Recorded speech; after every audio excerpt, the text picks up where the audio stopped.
কি করবেন? আচ্ছা, ভালো থাকবেন। হ্যাঁ, আচ্ছা। আসি। আসসালামু আলাইকুম।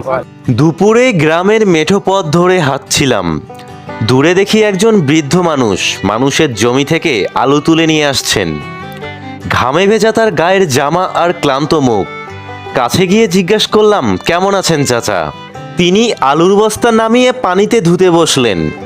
ভালো আছি বাবা, কাজ তো করতেই হয়। আমি অবাক হয়ে বললাম, এই বয়সেও কাজ করছেন? আপনার পরিবারে কে কে আছেন? বৃদ্ধ মানুষটি দীর্ঘশ্বাস ফেলে বললেন, ছেলেরা সবাই আলাদা হয়ে গিয়েছে, নিজের সংসার নিয়ে ব্যস্ত। আমি আর আমার বউ এই বয়সে যা 2 টাকা ইনকাম করি তা দিয়ে দুজনে মিলে খাই। তার কথা শুনে আমার গলা ভারী হয়ে এলো। এই বয়সে তার শান্তিতে থাকার কথা ছিল, অথচ এখনো জীবন যুদ্ধে লড়াই করছেন। আমি বললাম, আপনার ছেলেরা আপনাদের খবর নেয়